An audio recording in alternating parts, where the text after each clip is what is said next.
Welcome everyone to the Pressure Cooking 101 class. So I'm excited to have you guys jumping on. So if you're watching live, make sure you write in the comments that you're watching live. And if you're watching on the replay, write replay in the comments because then I can definitely come back around, make sure you don't have any other questions. And hi Nikki, welcome. I'm glad you're here. Karen, I'm glad you're here. Let's see. Kayla, hi Kayla. And yes, watching live. Awesome. Okay. And Jennifer, hello. So welcome everyone. So I'm excited about this. And hi, Marianne. Marianne, you'll have to share how your meal turned out. Marianne just cooked her first meal in the quick cooker. And hi, Courtney and Heather and Tanya. Thank you guys for watching. This is going to be fun. So I want to know, first off, if you have a quick cooker, which you can see I've got two of them here. Do you have a quick cooker, right? Yes, because that you have one. If you're kind of still thinking about pressure cooking, right? Still thinking. If you have another style of pressure cooker, you can write that too. Just say another style. So, hi guys, welcome. Lynn Marie, Brandy, welcome. Yes, Karen, yours is on its way. Excited about that. Melissa, hello. So, welcome everyone. So, first off, for those of you that have pressure cookers, what do you like about them? So first off, answer that question. And I'm just going to share some reasons why pressure cooking can really be something that you could really love. So whether you haven't started it yet or you have and you're kind of still in the startup mode, you can let me know that in the comments too. Hello everyone. Yes, Camille. You have a quick cooker, Heather. You just got one. So 5 reasons to start pressure cooking. Here you go. You can tell people about this. You can think about it. The first one is meal planning woes. We all have those, right? So you come home and you're like, I forgot to thaw out the chicken. Now what am I going to do for my meal? Has that happened to you? So that I would say is probably number 1. So if you're not a great meal planner, pressure cooking can really save the day. It can really also save you a lot of money because then you're not thinking, well, I didn't thaw out anything, so I am just going to call for whatever you want for the restaurant that you want to call. And then $25, $30, $40 later, you're like, oh, there's that pressure cooker. So we want to avoid that. That's why I wanted to make sure that all of you are getting familiar with pressure cooking. It's a whole different style of cooking. It's not like stovetop cooking or oven cooking or any of those types of things. So welcome, Treasure and Lori. Welcome. Glad you're here. If you've got a quick cooker, share that. If you are still on the fence about pressure cooking, share that too. So that's one thing. Meal planning woes. If you're not a great meal planner, pressure cooker saves the day. Another thing, you can make weekend meals on weeknights. So for example, you've got your pot roast that I literally probably made twice a year.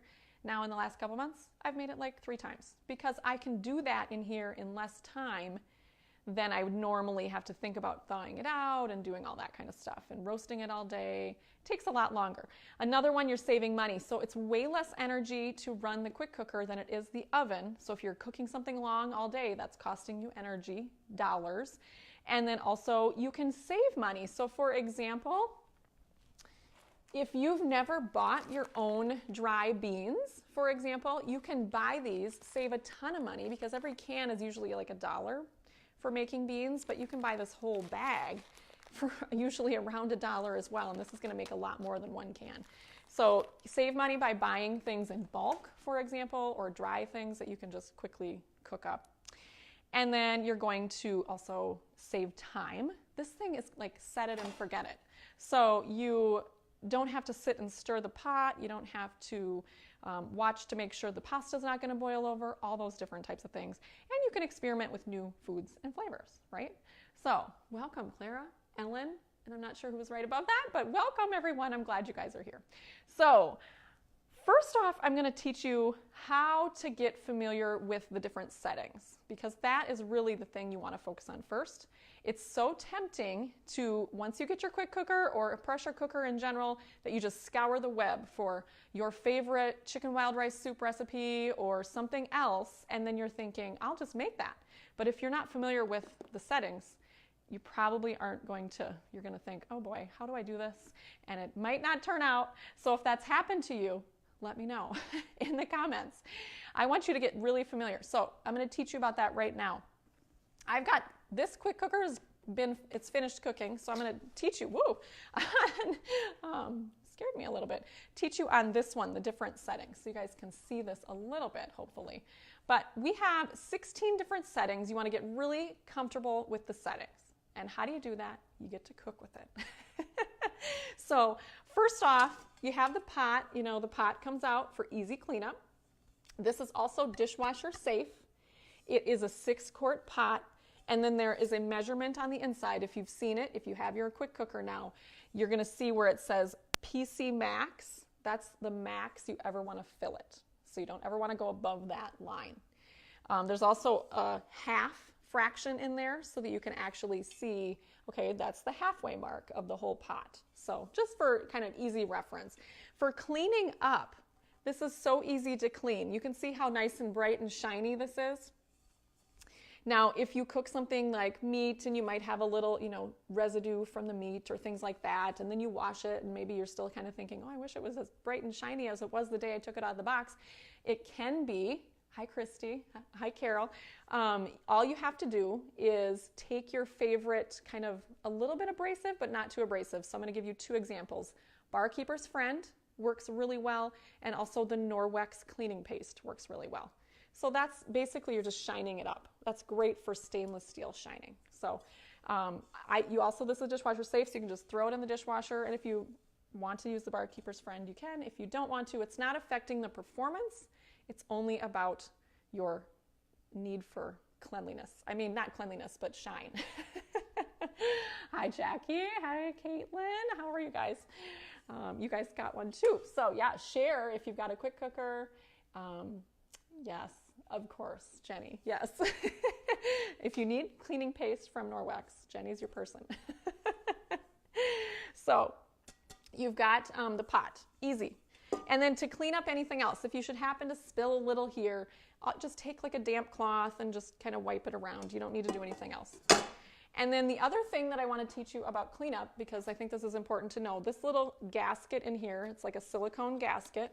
It comes out, and it's supposed to come out. And every time you use your quick cooker, you need to take this part out and put this in the dishwasher, not the lid, but just the gasket itself. Hi. Yes, Mary Ann, good. Yes, hi Mary Ann. Mary Ann's a pro. She was like one of my first hosts to get the quick cooker. So yes, you take this out and you're going to clean it in the dishwasher. Now, you can always buy extra rings if you like to do a lot of like tomato-based types of things or a lot of spicy stuff. You might want an extra ring for times you might want to do like dessert. Not that it's going to have any type of a flavor impact on your food, but sometimes that silicone can actually just kind of take on that really spicy aroma, and you might think that it might affect your food. So if it bothers you, then you can get another ring. But then when you're putting it back in here, you want to make sure that it pushes all the way down, and that's going to be important. Let's see if I can get that. You can see how half the ring is above that little stainless steel ring and half is below it. You want to make sure it's all the way down. If it's not all the way down, you're going to not have it come to pressure as quickly, and also you might have like a little release of pressure as it's cooking, so we don't want that either. Yes, hi Barb, welcome.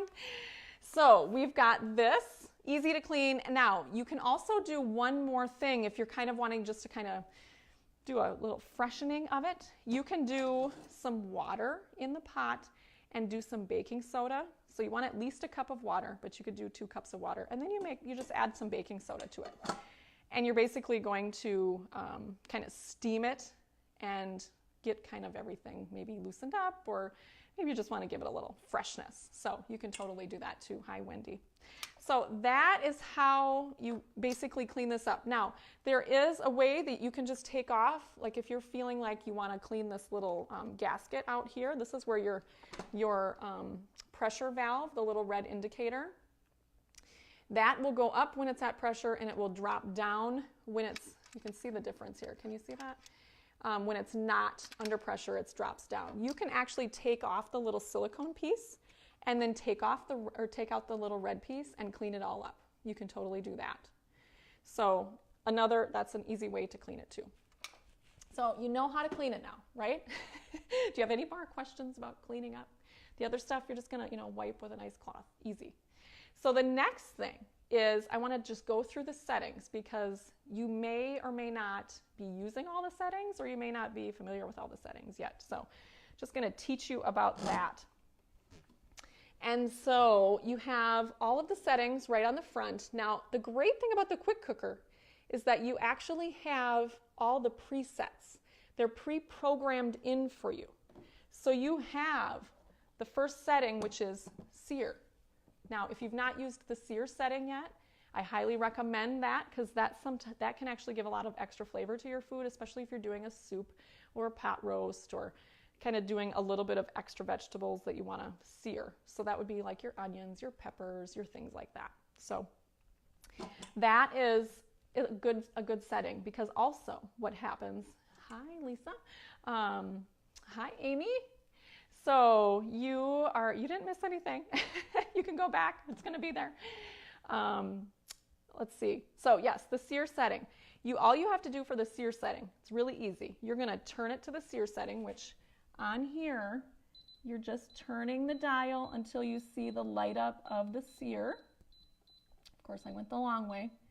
And then you would press start. Now, if you want to adjust the time, maybe you only need to sear something for 5 minutes. Then I would add 2 minutes to that because you need a 2-minute preheat of the sear so things get seared right away when you drop them in. So you would set it for 7 minutes then. So how do you change the time setting on these? You select sear or any of these, and if you can always change the time, then you'd press time. You're going to see it starts blinking, and then you go up or down or whatever you want it to be. Once you get it to the right time, you press start. And for the sear setting, like I said, you want 2 minutes of preheat, and then put your oil in, and then put your vegetables or whatever you're searing in. You don't necessarily want to go put your oil in right away, because it really does heat up fast.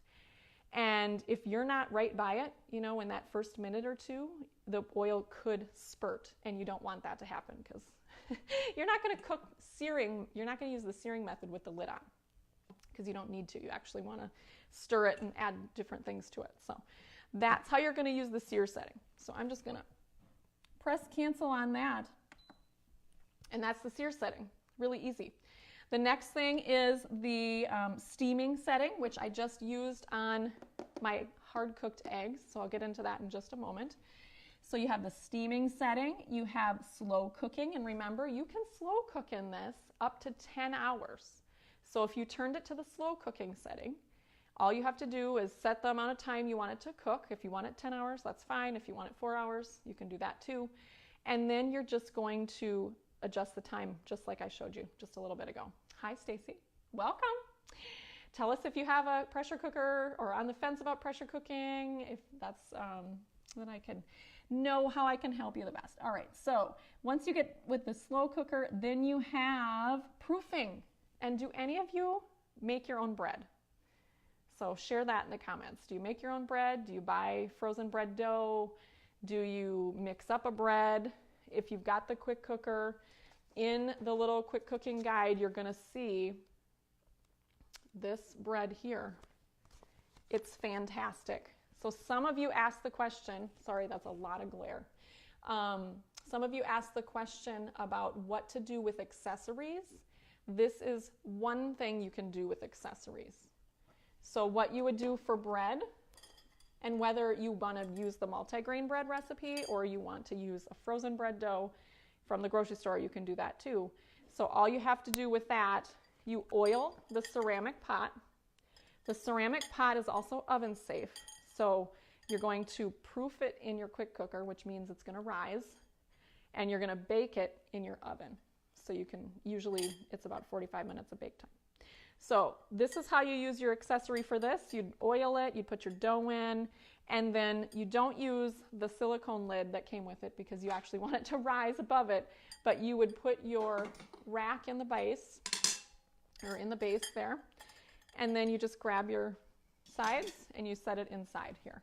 Put your lid on, and then you would push it to the proof setting for how long it needs. So if it says let it rise for 30 minutes, let it rise for 30 minutes. Then take it off and do the next step. Now this specific recipe is where you rise for 30 minutes, you take the dough out, you re-oil the ceramic pot, and then you put the dough back in and you let it rise for another 30 minutes.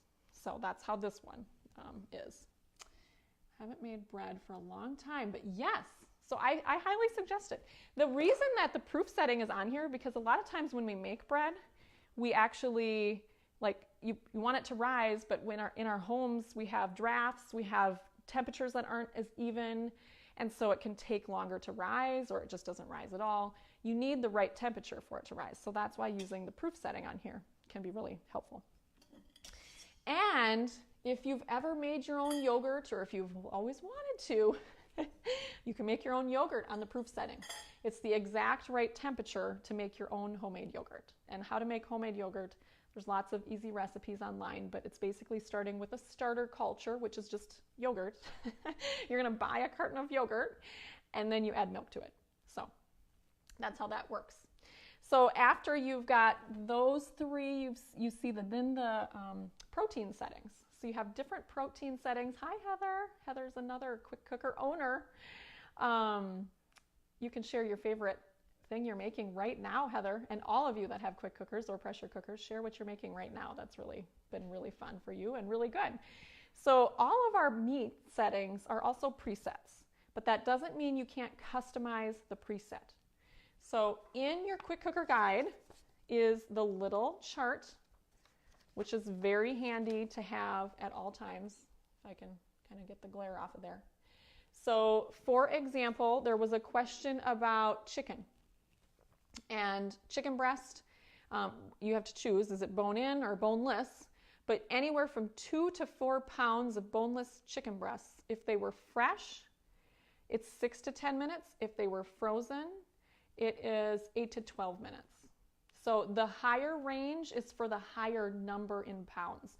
So if you had 4 pounds of chicken breasts, I would set it for 10 minutes of fresh cook time, or if you had 4 pounds of frozen chicken breasts, you'd set it for 12 minutes of frozen cooking time. So when you look at the preset on the chicken, for example, it's actually going to say 15 minutes. That's all. It's just an automatic preset for chicken and poultry. So all you have to do is press that custom function and then press the time and press plus or minus to adjust it. Oh yeah, just read that, Marianne. Can't wait to talk about that one. Okay, so you have the meat settings, all are presets, but also take a look at your chart, because that's what you're going to need to make sure that you are actually getting the right time period. So for some of you that have maybe had some undercooked things, you want to make sure that you're following what it says in here. So for example, if you were going to do a beef roast, for example, a 3 to 4 pound whole beef chuck roast. If you were going to cook that from fresh, 3 to 4 pounds, remember it's a range, it's 50 to 60 minutes. And if it's frozen, it's 85 to 95 minutes, which this is a whole lot faster than putting it in a crock pot all day long, or stick it in the oven for 3 hours, or all of that kind of stuff. So you got to look at the pounds. I always recommend that. You want to make sure you're not just, maybe you have a 5 pound roast and then you put it, setting it for 50 minutes, which is really the setting for a 3 pound roast. So you want to make sure you know the pounds of whatever meat you're going to be cooking. Does that answer your questions? So make sure if you're having more questions about what I'm talking about, put them in the comments. Are you using the carnitas recipe right in the guide? That must be replying to someone. But yes, there's a carnitas recipe right in here. So this is an example for you right here. Doesn't that look delicious? So this is a boneless pork tenderloin. You cut them into 1-inch chunks. You add your seasonings. You're going to sear it just for 3 minutes. And then you're adding your vegetables, you're locking the lid, and you're adjusting the time to 8 minutes. for carnitas. Can you believe that? So yeah, just do the steps. Again, I'll walk you through that in just a moment. But so you've got all these different presets down here. Then we've got the grains, then we've got desserts, we've got stews and chilies and all kinds of different things for that. So the next thing I want to share with you is that release of steam. You have two options when you're releasing steam. You can do it the manual way or the natural way. And you want to make sure that you're following whatever the recipe says. So, yes, if you're cooking vegetables and the roast together. Yep. So when you're releasing steam, I'll come back to that, Amy. What you want to do, and this has got a little bit of steam, but not much because it's been naturally releasing. It actually doesn't have any because it's already been naturally released. But this button right here is how you manually release. And if it said natural release, you just let it sit for 10 minutes and it will naturally release. You're always going to look for the red little button up here, the indicator, to actually drop down before you ever open the lid. You never want that up when you're trying to open it. That would be bad. So, okay. Now, I'll go back to Amy's question here. If you're cooking pot roast and potatoes or carrots or all those different types of things, this is the recipe that you want to follow. So for example, you're going to sear the meat with a little onion and some seasonings. Then you're going to add your other ingredients. You're going to put your potatoes in the ceramic pot. So this is important. You don't just put potatoes right here. Hi, Michelle. You are going to, okay, I'll come back to that, Marianne. You're going to always, like when you're putting items in this top, except for when you're rising bread, you're going to put the silicone lid over the top because that's also going to create some pressure in there. If you don't put it on, it's probably not going to come to pressure all at the same time, and it's not going to cook all at the same time. So we've got that. If you're naturally releasing, yes, you just leave it and it'll stay on warm as it's naturally releasing. You don't have to press cancel or anything like that. So you want to just let it sit, and that's the great thing about having the warm feature. As soon as it's done cooking on any of the settings, the warming feature actually counts back up, so then you can see how long it's been naturally releasing. So that's good too. So yes, you can do all of that in one cook time, Amy, and all this one is, I believe it's a 35-minute. Let's see. Yeah, it's the beef pork setting. So that's what you're going to do. And this recipe is calling for a 2-pound chuck roast, a boneless chuck roast. So that's how that works. All right, so the first thing you want to do when you get your new quick cooker, or if you still haven't taken it out of the box yet, it's time to get cooking. All right, so, and if you had a question that I missed, just ask it again and I'll try to grab it as it's scrolling through. But the first thing you're going to do is you're going to try something that's really easy. And I always tell you, as the host or as the customer, either one, you want to follow this little chart right here. 3 easy ways to get started. You want to start with your beans first. This is a really easy way to get things going and get familiar with just a regular preset setting. All you would do is put your beans in here, 1 cup of beans, 3 cups of water, 1 tablespoon of oil. Lock the lid, which is just turning it. Whoops, I've got it the wrong way because I'm backwards here. And so, whoops, I'm still backwards. It's hard to do from behind here. And then the other thing you always want to make sure of is this button right here needs to be flush with the top. Otherwise, you're going to lose steam. So you want to make sure that you're not going to lose steam, which causes you to lose pressure, which causes everything to cook longer. And then this little steam valve needs to be in the same direction for the icon of the steam looking icon. So you have that, you're ready to set it. So for dry beans, you literally press the bean button. You turn it and you press start. That's it. It's already set for 25 minutes, and black beans, navy beans, pinto beans are all a 25-minute preset. And if you're looking for other types of beans, again, we have our little chart in here, but you can do kidney beans, you can do lentils, you can do all kinds of different things in here. So that would be one thing I would encourage you to do, is do the beans first. the second thing I want you to do is do hard-cooked eggs, because these are easy things to start with, so you get to know the presets and the custom settings. So the beans would be the preset setting, and then the eggs were custom, because how that worked is I put my eggs in here. Just open it up now because it's already finished. And, whoops, there we go. Put my eggs in here, my water. You always want 1 cup of water. And then I set it for the steam setting, but then I adjusted it to 12 minutes. So that's getting you used to the custom. So steam, custom, time, minus to 12 minutes, press start. So that's how you do a custom setting. Then the third thing you would do is a recipe, and it's a simple one. It's salsa chicken, and you can use this for lettuce wraps, you can use it for soup, you can use it for just eating on its own or making fajitas or whatever you want to do. And how you would do that is you would actually put your chicken in there with a cup of salsa and maybe some taco seasoning or our Southwest seasoning. All of those are great. You could also do onions, peppers, jalapenos if you want to do that, like 1 of each. And you're going to press the chicken setting, which is 15 minutes, and press start, which when I say press, I just mean turn the dial. Turn the dial to the chicken setting and then press start. So that gives you a little bit more experience to actually cooking a recipe. Now, if any of you have done the salsa chicken or the hard-cooked eggs or the dried beans, please tell me in the comments if you did it. If the roast is 5 pounds, yes. Okay, so that's a big roast, Debbie. Okay, yes. Kayla, yes. They're so easy to peel.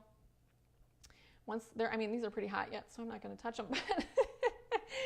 So yes, the reason they're easy to peel is that when you actually hard cook an egg in a pressure cooker, it's steaming it, so the egg white does not adhere to the shell, where when you boil it on the stovetop, that extra really kind of rough heating is causing it to stick to the shell. So this is a more gentle way. All right, yes, easy.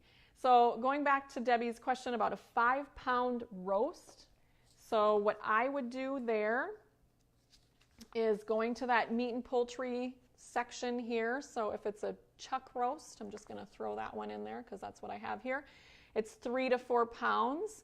So if you kind of, I would say a 4 pounds is 60 minutes. I would go to 75 minutes on that. So basically it's kind of showing you that it's 15 minutes per pound. So I would add that to that. Okay. All right. But I just did the customize and didn't do steam. Oh, yes. Oh, for your eggs. Yeah. You can use either setting. You could do steam and then customize it, or you can customize it and just set it for 12 minutes. Either one works well too. Hi, Carolyn. Hi, Joelle. Share whether you have a pressure cooker and if you have a quick cooker, you can share that. What you're making with it is really helpful. Then we can all share our loves of different recipes for pressure cooking. Okay, so you've done that. Those are kind of your first steps to getting started, right? I want to share with you some do's and some don'ts before I go into a couple of other different things you can do. So, and I know there's a lot of info, so I think we're going to need a pressure cooking class 201 so I can get into more recipes and things like that, because there's lots of different things that you can do with the pressure cooker. I've had mine since August, and I've been cooking a lot of different things in it. But you've got to start with the baby steps first so they get really comfortable with how it works, what are the settings, how does it cook, and then you'll start to be able to, adjust your own recipes. So, or find different recipes too. Heather, any ideas on what the time for a soft boiled egg? Are you talking more kind of like a runnier yolk perhaps?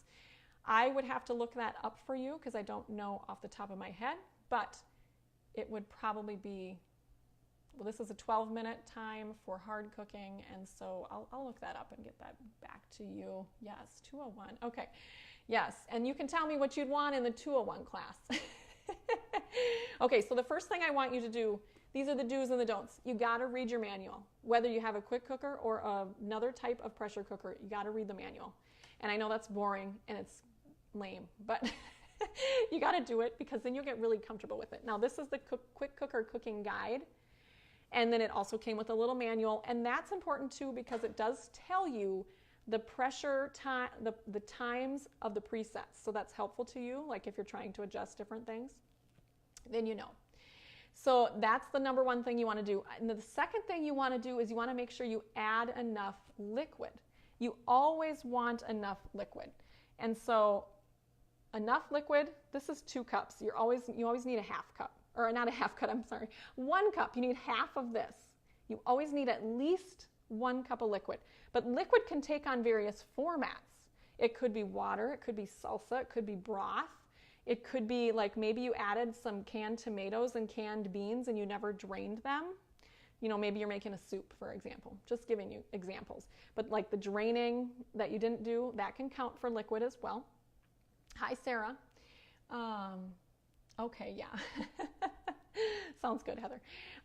So you always need a cup of liquid of some sort. The reason for liquid is because you need to have liquid that starts to boil, which creates steam, which under pressure, because it's not releasing, creates a higher temperature, which creates faster cooking time. Remember, this cooks 70% faster than your regular cooking methods. And the only way that happens is if you have liquid, which results in boiling, steam, and higher pressure and higher temperature.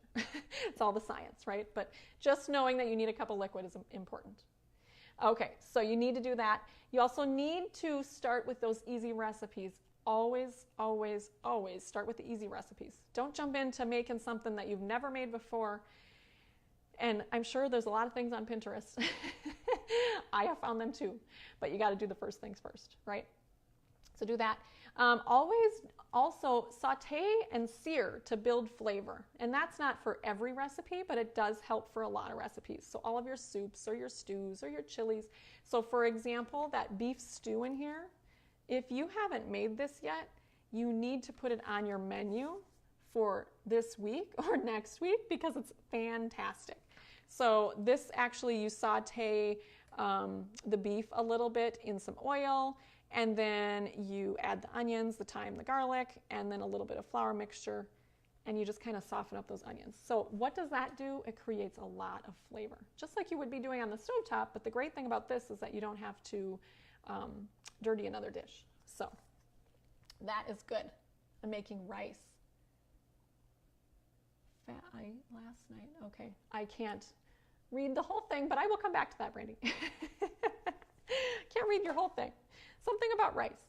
All right, so you have that. And then the other thing is to use your accessories as much as you can for making different things. So I talked about the ceramic pot for bread, but also for potatoes or for rice or for other vegetables that you're steaming or different things like that. So use these because you can do lots of different things. You have this rack, you put this down in here, you have your, don't forget your silicone lid. On most things you need that. And you can cook everything all at once. The other accessory that's available right now is the springform pan.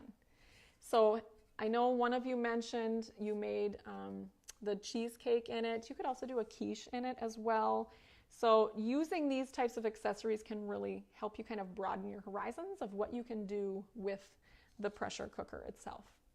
So you have that. Now don'ts. Here's the don'ts, right? So you don't ever want to open the lid while it's cooking. Never. So how do you know it's cooking? Easy. Easy to know. You're going to know right here when you have right now it's just blinking, but when you press the start button, it's actually going to say that it's, cooking, and you're also going to know that it's counting down, not up in time, okay? The other thing you always need to look at is your little red indicator. If it's all the way up, that means it's pressurized, and you never want to open it when it's pressurized. Okay, so that's a don't. You also don't want to release pressure before it's time. So if it's said to release your pressure, after 10 minutes of naturally releasing it, then you need to wait that amount of time. Now, why would you do that? You want to actually let it do its thing for a natural release because it actually is still cooking. It's still finishing cooking, whatever that is, whatever recipe you've got going in there. So if you release it too early, You could maybe have a tougher cut of meat, or you could have something that's not quite all the way done. You always want to make sure that you release it at the appropriate time. So if it says manual release when it's finished, then press the button. But if it says natural release, don't get hasty and press the button. You actually need to let it naturally release for however long the recipe says. Don't overfill it. So that's important to know. Again, those lines are in here. If you can see those lines, maybe. Those are important to make sure that you don't go above those lines.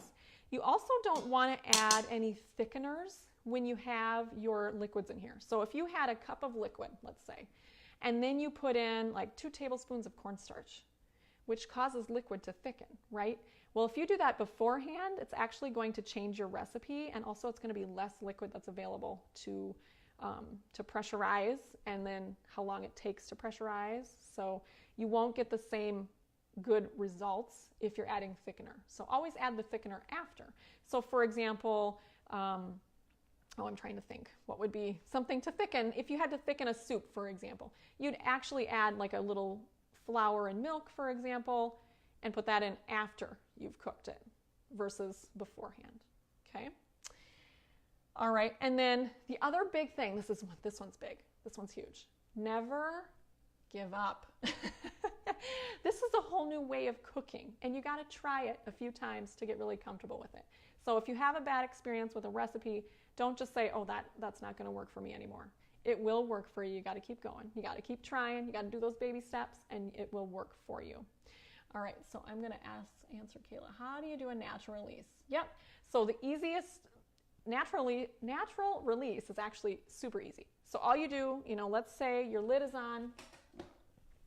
Let me put my lid back on here. This was my eggs. Let's say it just finished cooking. All you have to do is just let it sit. So the timer went off, beep, beep, beep. You're just going to let it sit for 10 minutes or however long it tells you. It'll always tell you in the recipe. If it says 10 minutes of natural release, then let it go. And then if it's been 10 minutes and the little button is still not down, that's okay. Just press the button at that point, because you've at least had 10 minutes of natural release time. That's what the recipe said. So easy, right? Hopefully. Okay, my first roast, and I realized that I did not do the, oh yes, okay, treasure. There's an aha moment for all of us. So yes, on certain recipes, including a pot roast, you let it sit for natural release typically. And if you get too hasty and you press the release valve, it doesn't quite get the full experience of the cooking in the pressure cooker. So you can have a little bit tougher meat. So good job, Treasure. Glad you helped everyone learn that too.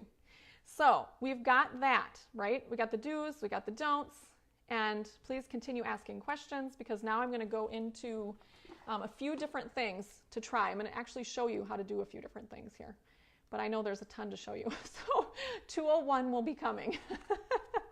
Okay, so the first thing I'm going to do, something you may not have tried before, is lentils. How many of you use lentils in cooking? Or you make a lentil soup, or maybe you put lentils in a salad or anything like that. Should you hit cancel when it beeps for the natural release? So no, actually, you don't need to do that, Marianne. So when you are naturally releasing it, you're just letting it sit. You don't have to touch any buttons, and then you'll just watch the timer. And so whatever the timer says, that's equivalent to what your recipe says. If it says naturally release it for 5 minutes or 15 minutes or whatever it says, that's what you'll let it do. Okay, so to do some lentils, this is going to be fast and easy. So we've got 5-minute cook time on lentils. And so how you do all the beans and legumes, you're going to do 3 cups of water. Then you're going to do 1 cup of beans or lentils or whatever you're going to do. So I'm just going to put these in here. And then you also do like a tablespoon of oil. That's just to help prevent them from sticking together. So you want to make sure you do add that, because otherwise they could get kind of clumpy when they're in there. But doing your own beans and lentils really allows you to not have to, you can do these in a matter of minutes rather than overnight soaking or, kind of doing all that extra work. So all I'm going to do here for lentils is a 5-minute cook time. So for this, I'm actually going to press custom. Then I'm going to press time, because custom is automatically going to go to 30 minutes. So you go to custom and then time. The time will start to flash now. And then you drop this down. So I'm going to go to the 5-minute cook time. There we go. And then you just press start. You hear the beeping, hopefully. And all that happens is now it's going to start heating up. It heats up, like I said, very quickly. But however much volume of food in there, that's got to heat up too. So the pot heats up fast, and then it'll heat up the food and the liquid. And the great thing too about lentils and beans and things like that, you could add your own seasonings if you wanted to while they're cooking. You could also not have to add salt, like you'll find, like, you know, in the canned versions at the grocery store. So you can have your own non-salted version if you're watching Sodium. Okay. Hi, Carrie. Welcome. Okay, so now let me just grab my tongs. We're going to let that cook. I want to show you, I'm going to take this out here, put my little eggs. To show you how to do the eggs, you have to, well, the easiest thing is to use the little rack that comes with the quick cooker. But you can also do one other way of actually cooking that. You can use our colander set, which is the small, let me just grab it here. Whoops. Too many. All right, well, my family put things away. Let me grab it. Okay, so the small little colander that we have in our metal colanders, you can take this part out and instead put this in, and you can fill it up with your eggs too. So that is another easy option for you, that you can just let it sit in there. You do not need the rack at that point. All right, I'm going to get rid of this water in here because we are going to do, I want to show you how to do some vegetables. And these are really fun. Hi, Amy and Jackie. Let's see. Will you be using boiling water to help it reach pressure faster? No. Oh, will using it. I can tell you this, Marianne, when you have pre-seared something, it does come to temperature faster because the pot is hot and it's going to come to, you know, everything's hot, so it doesn't take that long to start boiling. So I've not done that because it does go fairly quickly. I mean, usually the pressurizing time, depending on what you have in it, can last anywhere from 4 to 5 minutes, maybe close to 10 minutes, but that's if you have a lot of food in there. So, like if you have the full pot roast and the mashed potatoes and the carrots all in there, it's probably going to be around a 10-minute pressurizing time. I mean, it takes time to heat all of that food up and it's denser. So, hi Kathy, hi Amy, welcome. Glad you guys are here. I went through a few things, so some of you, if you want to catch them up, but we went through cleaning, we went through what to do, how to get started, and then the do's and the don'ts. So let me bring my broccoli over here. To do your broccoli, and all of these are different. You know, what you're going to do is you're going to look first at your little chart, and there's lots of different ways you can cook all these vegetables, but the thing you need to know is first off, the quantity. Always look at the quantity. So for broccoli, it says 1 bunch, which is approximately 1.5 pounds. You're going to cut those into 2-inch pieces. It always tells you the prep about it. If you're going to make it into larger pieces, it's going to take longer to cook. So 2-inch pieces. It says, do you need the steam rack? No. And then how much time? Guess how much time to cook broccoli? Let's see. Do any of you know? Okay, so I'm going to just get these ready here by simply just cutting a little. I'm cutting up high, so this is interesting, right? I'm just going to do 2 of these and get them ready here. So we're going to do 2 little bunches of broccoli. If you know how much time that's going to require, let's see if you know. 5 minutes, Kayla says. Anyone else have a guess? Let's see. I'm dripping water. I had this problem earlier. I had this problem all over the floor, but luckily it was just water. Okay, so it's actually, let me put this in here. And I am just going to, actually it's still hot, so what happened just now is it started to kind of sear the water as I put it in there. So I'm just going to kind of chop these up into little bits. You can, again, put the stems in there. Always use the stems if you can, because there's still a lot of nutrition in those, and they will still give you a great crunch or still be really good with whatever recipe you're cooking up. So we've probably got about 2 cups of broccoli in here. Okay, easy. Easy, where's the easy button? Okay, so then with that, we're gonna add 1 cup of water. Remember I said you need 1 cup at least of some kind of a liquid. So we'll do that. There we go. And then we're gonna put this on backwards way. Here we go. And then we are going to push the steamer setting. So this was on warm, so I'm just going to rotate it to steam. And I'm going to press time. And did anyone guess? Let's see. 1 minute. Good job. Very good. All right, Amy, maybe you've done it, or maybe you just looked in your quick cooker guide.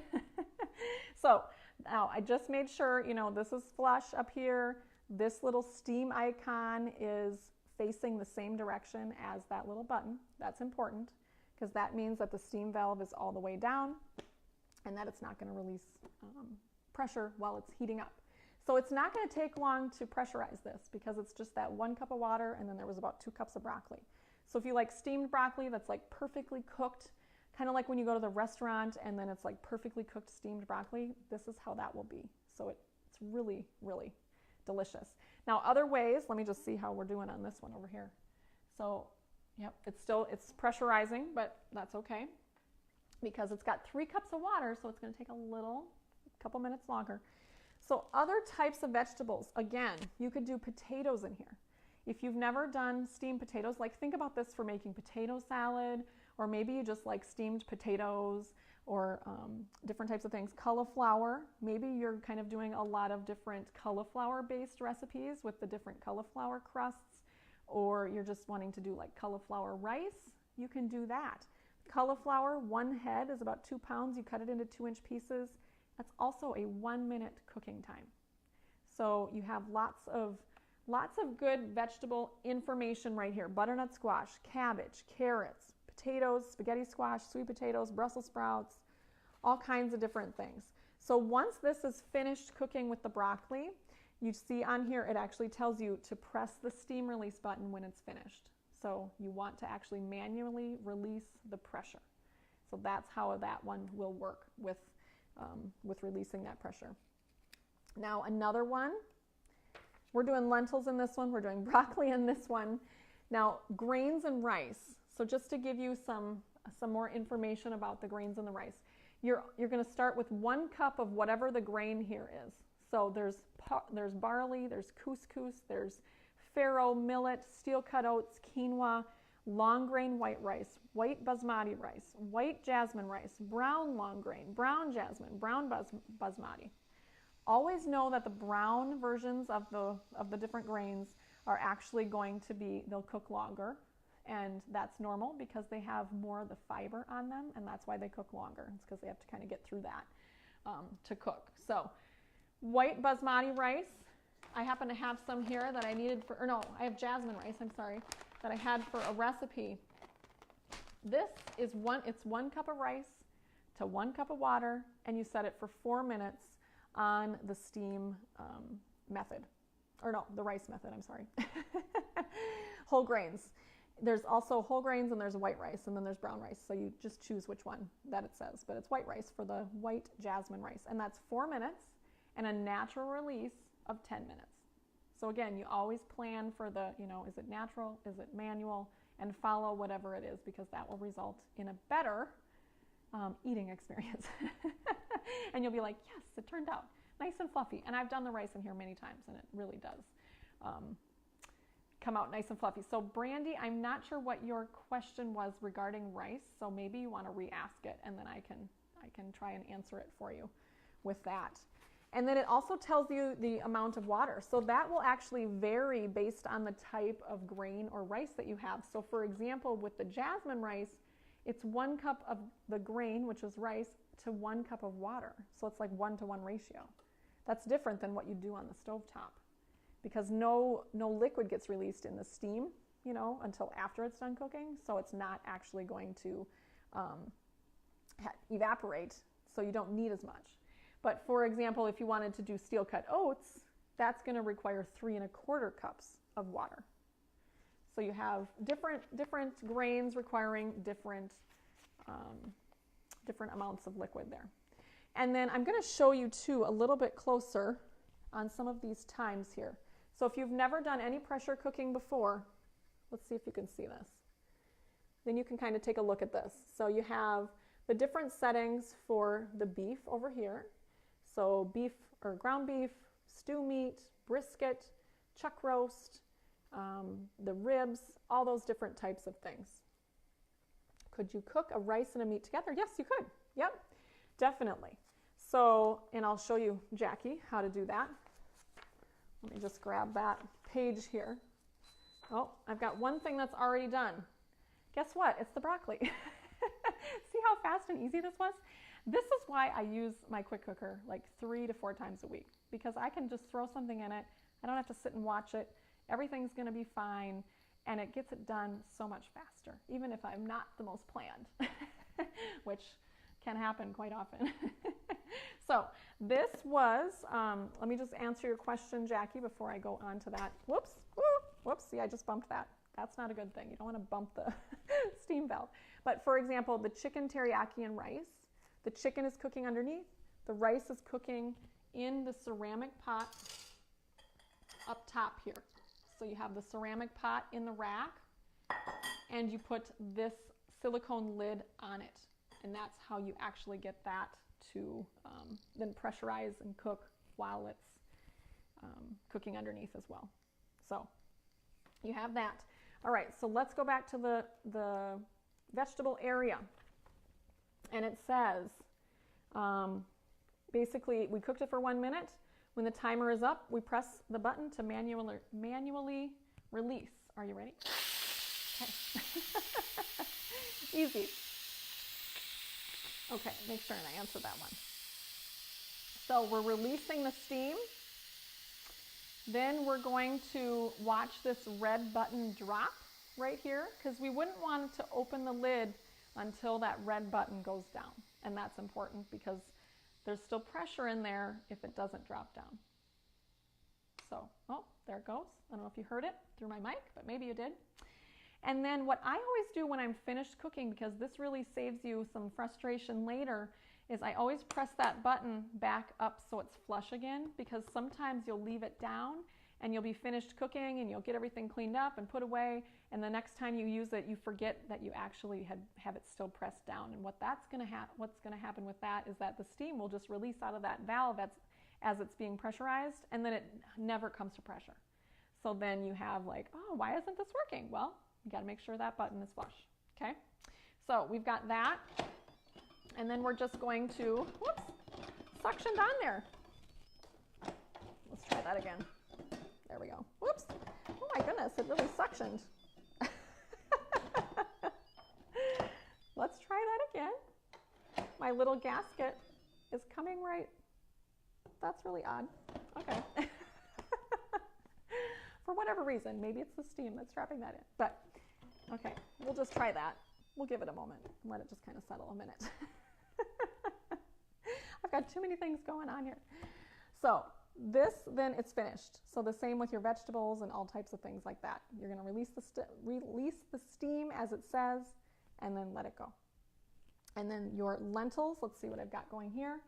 We've only got 1 minute left on that. So again, if this was rice or quinoa or any of those things, this is quickly cooked up, and you have a side dish for whatever you're making, or maybe you wanted to do the salmon, which is really delicious here. I'll just grab this recipe. This is really good, this citrus herb salmon with green beans. So you can cook the green beans and the salmon all at once. And then the same goes with Here's another idea for you, the lentil soup. This is really delicious. So it's got lentils in it that you actually don't cook pre-cook. You actually just cook everything all at once in the soup as it's cooking. So, okay, so we've got the lentils. We always want to just make sure, is it a natural release or is it a, yeah, so this is the natural release on all of them. I always like to make sure. So naturally release on your beans and your lentils. So you have that. And Jackie, I think you had another question about beans. Have I ever done barbecue beans? So that brings up kind of a multi-step process, which I would talk about in 201, but I'll give you a little bit of a heads up here. Remember to always go through those easy steps first to get comfortable with everything. Then if you're going to do barbecue beans, you'd actually make the beans, whatever kind of beans. So let's say it's, I don't know, what kind of do you use, Jackie? Are you using Great Northern beans, navy beans? So whatever kind you're using, you're going to cook them from dry. And then once they're done cooking, all you need to do is actually, drain them off once they're done cooking, and then put them back in with your sauce and whatever else you're adding to your beans and start it on the sear setting. So sometimes there are recipes that you are pressurized cooking, and then after they're done, you actually you sear it. You turn on the sear setting because you actually want to get some more heat in there. So for example, the quick cooker chicken tortilla soup, which I've been sharing at all of my parties this month, that is exactly what you do in that one. You're cooking for 10 minutes, but then after you're adding 3 cups of broth and some zucchini and letting it be on the sear setting, which is really just kind of steaming at that point for like 5 more minutes. So it's kind of a multi-step. So you want to get into that once you've kind of done all of your other easy things to start with. So does that make sense? Hopefully it does.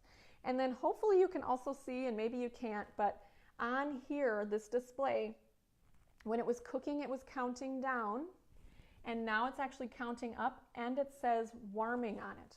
So if you're kind of unsure, wow, I don't know, did I hear the beeper? Is it still pressurized? Do I need to release the steam?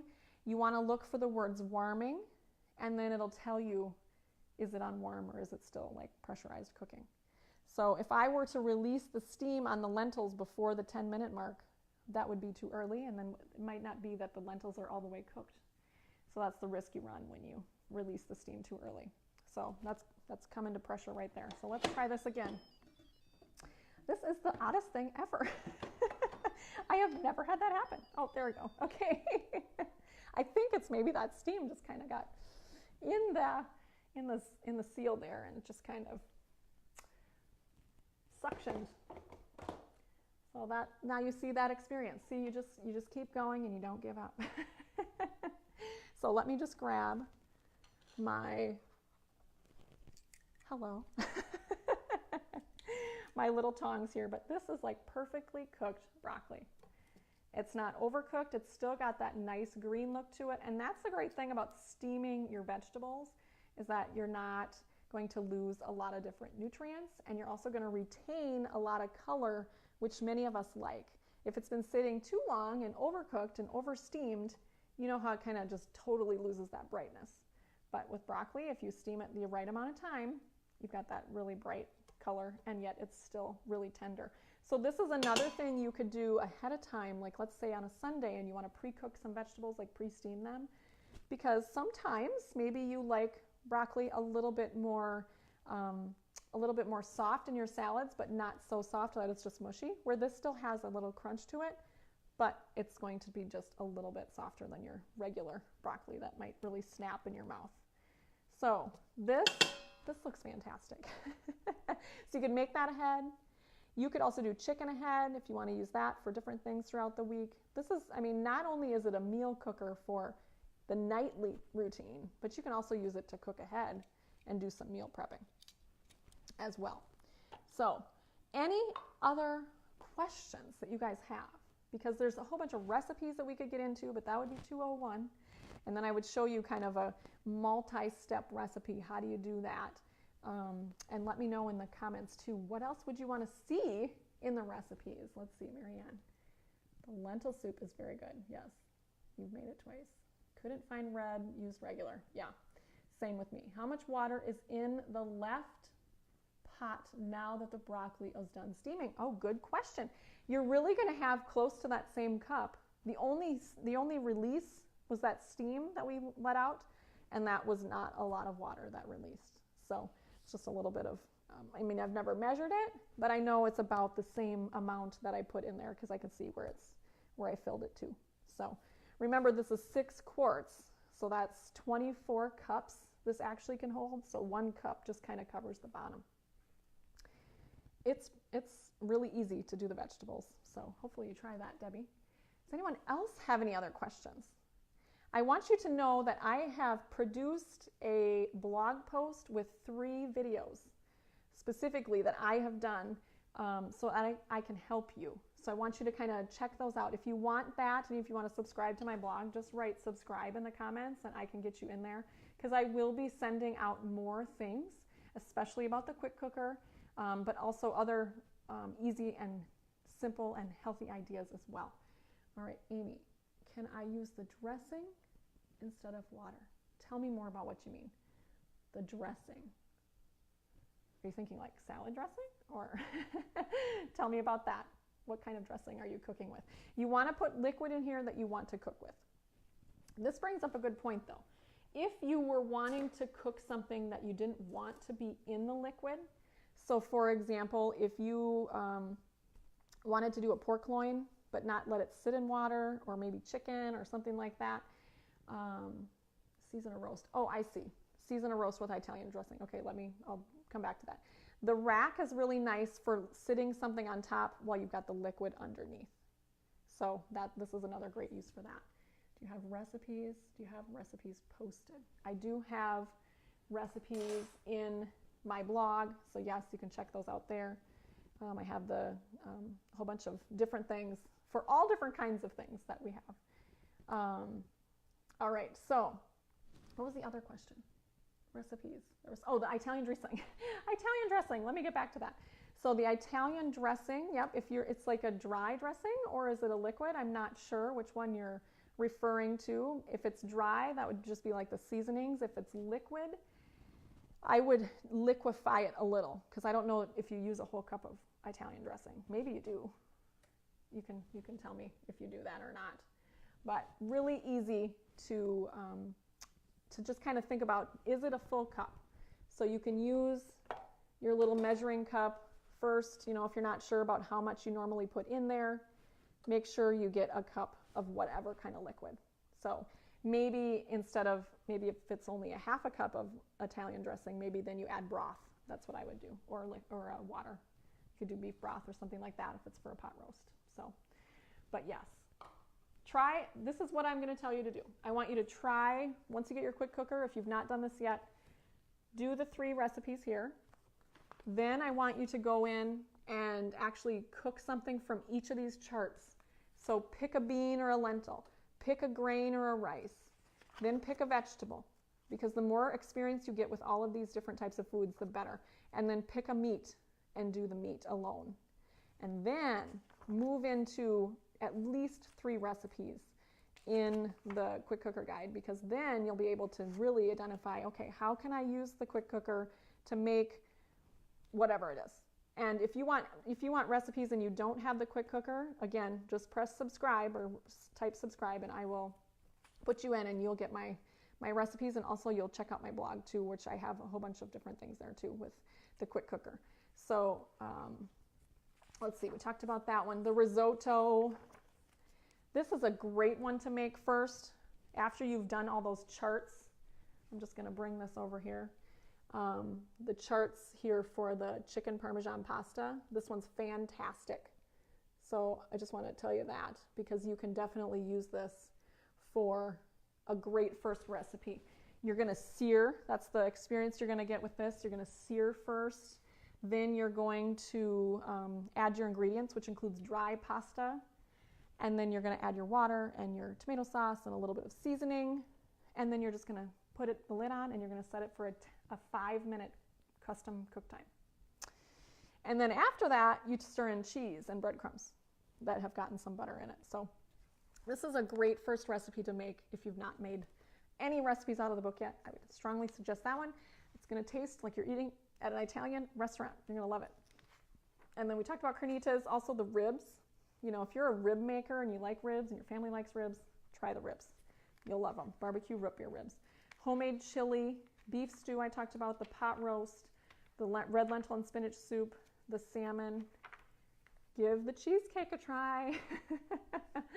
This is fun too. Let's see. Really good. Okay. From that. Where do you get some of your recipes from that aren't from Pampered Chef? Okay, yeah. So I'm very picky about what recipes I'm using. Of course, I trust Pampered Chef recipes because we have a test kitchen that honestly makes these recipes over and over and over and over again. And so we know they're going to turn out. If you go and search on a blog somewhere, that could be random. They don't test. Many bloggers don't test. They try their recipe, once, maybe twice, and they think, wow, it turned out really good. And then it may not have all the steps, and it may be a different type of pressure cooker. So you got to be really careful about where you're getting your recipes from.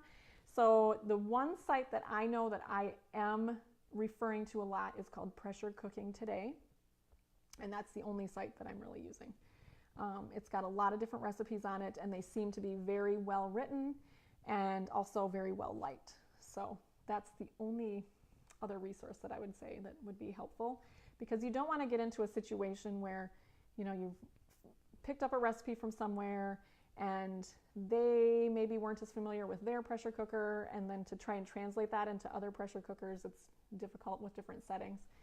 So it's nice to kind of have that standardized. I would say also other magazines might be really helpful, like if Better Homes and Gardens had any, or Taste of Home, or those types of things that that there's a test kitchen working behind them. And that's really something that is really powerful, because their testing is helping you eliminate your failures. So good to do. Can you cook pasta from dry pasta? Yes. So Debbie, that is actually, hi Caroline, that is actually what this recipe calls for. So the chicken Parmesan pasta in here, you put your chicken, you sear it because you're actually wanting to get a little bit of brownness to it. And then you add your rest of your ingredients, including your dry pasta. So you can totally cook pasta from dry in it. Now, we don't have that in our chart, if I have to look back here. We don't have pasta itself in the grains and rice, because typically you don't need to cook pasta separately when you're making a dish. You'd actually have it cook while it's cooking everything else. So the same goes with I'm trying to think of something I've made, like spaghetti, where I've actually seared the ground beef a little bit first. Not all the way, I didn't cook it all the way, but I seared it a little, so it kind of had that little caramelization happen, and I added a little seasoning. I added my sauce and my noodles from dry and my water. And you could use the same quantities as listed here, the chicken Parmesan pasta. But otherwise, I'm pretty sure I found that recipe on Pressure Cooking Today, unless I was just kind of testing my own things. So I don't want to give you exact amounts, but this is 2 cups of uncooked penny pasta, which is equivalent to 8 ounces. So you could do the same with spaghetti. You could do 8 ounces of spaghetti pasta, and that's the dry weight, not the cooked weight. And then this added 1 cup of water and 1 jar of tomato sauce. So all of that liquid, that was 38 ounces or so of liquid to cook that pasta up. So yes. All right. Anything else that you guys have questions about? I know it's a really great way to cook. So if you're not familiar with pressure cooking at all, hi Autumn, this is something that can really revolutionize your kitchen. And I'll share this with you. Hi Marcia.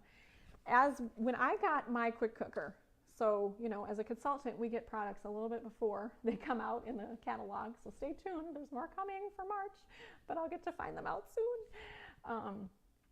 So the great thing about that is that I got it, right? I got it about a month ahead of schedule. I never had a pressure cooker before, and I never thought I needed one. I've seen them. I was like, I don't know. I've got my slow cooker. Why do I need a pressure cooker? Well, then when we came out with one, I thought, okay, I'm going to have to figure this out so I can learn about it and see how I like it and then share it with others. And I can tell you, from the first time I used it, I was so amazed. Like every time I'd cook something, I'd be like, oh my goodness, The first time I cooked the pot roast with the carrots and the mashed potatoes, I could not believe how fast it cooked and how tender it was. It was amazing. The flavor was like it had been cooked all day, and it was a 35-minute pressure cooking time.